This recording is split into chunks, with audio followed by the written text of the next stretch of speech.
बोलो श्री वृंदावन बिहारी लाल की जय। श्री राधा रानी सरकार की जय। श्री प्राणनाथ प्यारे की जय। श्री सद्गुरु परमहंस महाराज की जय।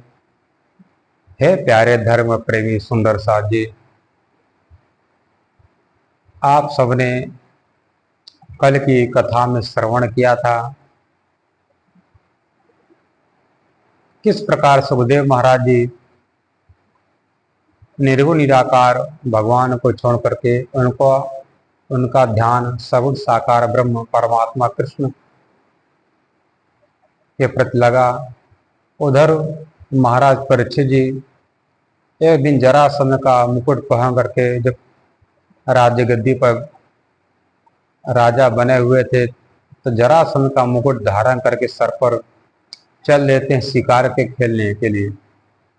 और रास्ते में जाते हैं, देखते हैं एक गाय और एक बैल का जोड़ा है और वहीं पर पास में काला रंग का कटा कांटेदार गदा लेकर उन दोनों को प्रहार कर रहा। तो महाराज परीक्षित जी क्या कहते हैं,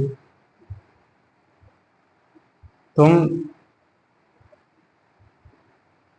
कौन हो? कहते मैं कलयुग हूँ और मेरे राज्य तुम ऐसा क्यों कर रहे हो?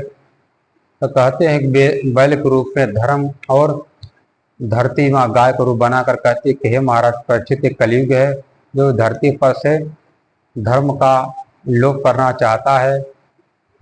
तब कलयुग को जैसे उन्होंने मारने का प्रयास किया तो कलयुग के शरण में आया।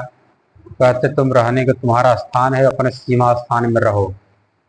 तब महाराज परीक्षित को जो स्थान दिया था उनमें से एक स्थान सोना भी था और सोना में रजोगुण का वास होता है। इस कारण से कलयुग जा करके महाराज परीक्षित के सर पर बैठ गया, उनकी बुद्धि को नष्ट कर दिया। जा करके परीक्षित समीक ऋषि के आश्रय में उनको मारा हुआ सर पर डाल देते हैं गले में। उनका पुत्र श्रृंगी को जैसे पता चला तो उन्हें श्राप दिया, आज के सत्यवेद दिन तुमको कक्षा का नाक डसेगा, तुम्हारी मृत्यु हो जाएगी। जैसे हमारा परीक्षित को पता चला कि मेरी मृत्यु 7 दिन पक्का हो गया, निश्चय है, तो मेरी गति क्या होगी? तो अपने पुत्र जन्मेजय को राज गद्दी पर बैठा कर चले गए। गंगा जी के तट पर सुंदर वहां पर तट पर बैठ कर ध्यान लगा करके उनको दर्शन देने के लिए 88,000 ऋषि मुनि आए। महाराज परीक्षित जी ने उन सबसे प्रश्न किया, हे संत महात्मा, मैं कितना बड़ा भाग्यशाली हूँ कि इतने संत महात्मा मुझे दर्शन देने के लिए आए। कृपा कर महाराज आप सब बतलाइए कि परमात्मा कौन है, वो कहाँ रहता है, उसका स्वरूप क्या है, और जिसकी मृत्यु 7 दिन में निश्चय हो वो क्या करे।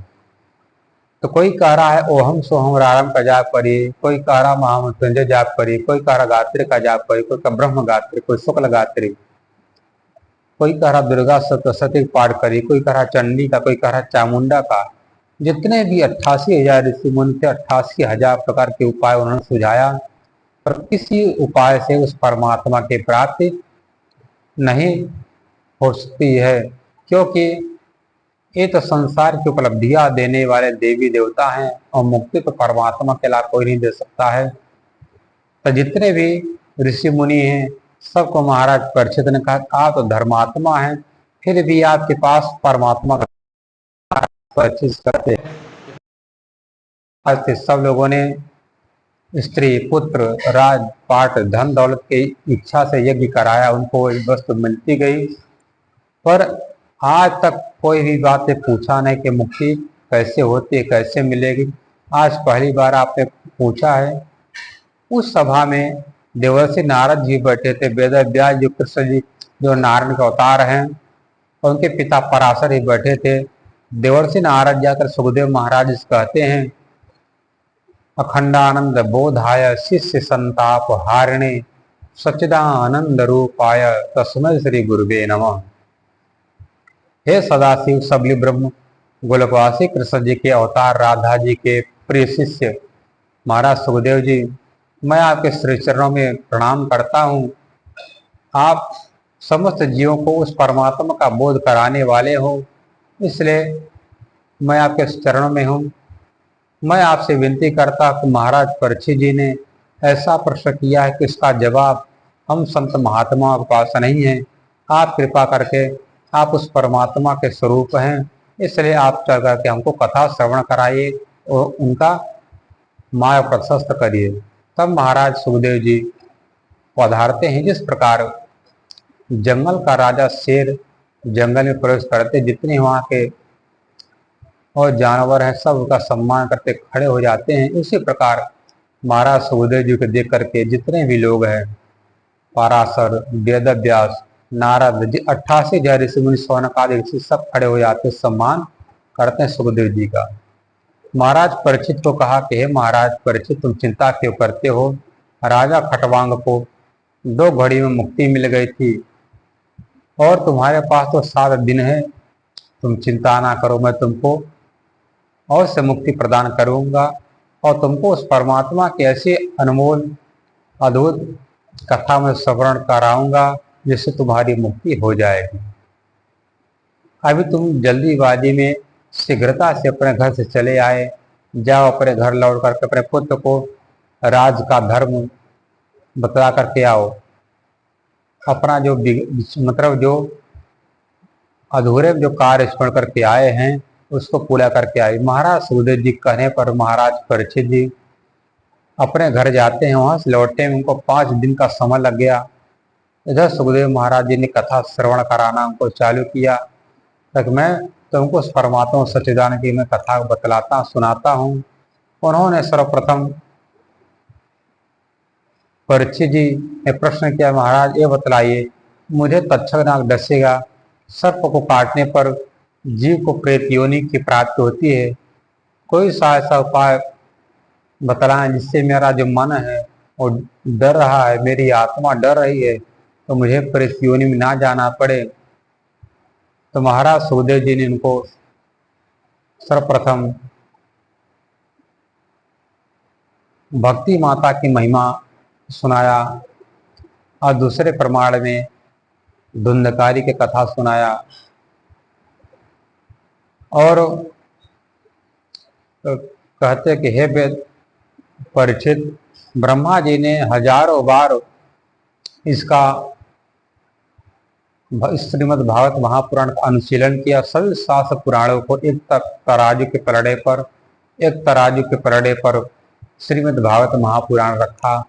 उन्होंने देखा कि पलड़ा श्रीमद् भागवत महापुराण का बड़ा है, भारी है, क्योंकि इसमें सभी शास्त्र पुराण 4 वेद 18 पुराणों का 70 पुराणों का इसमें और 64 तंत्र जितने भी ग्रंथ हैं उन सबका निचोड़ श्रीमद् भागवत महापुराण है। इस कारण से इसका भार है।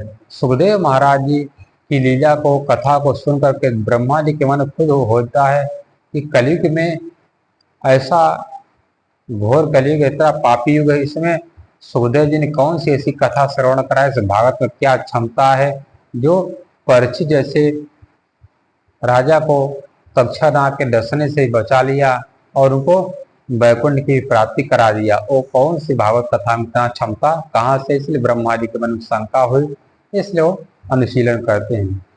और आपको महाराज परीक्षित जी का सुखदेव महाराज की जो वार्ता हुई भक्ति माता के बारे में प्रमाण के लिए कि मुझे कुछ ऐसा प्रमाण दें जिससे मेरे मन में जो शंका है, जो भ्रम है, वो दूर हो जाए और मेरा मन अभय हो करके उस परमात्मा का ध्यान चिंतन करता रहे और मेरे मन में ये सर्प के काटने का और प्रेत योनि का कोई भय ना रहे। सुखदेव महाराज जी उनको कथा सुनाते हैं। ये कथा आपको भाग 4 में आपको श्रवण करने को अवसर मिलेगा।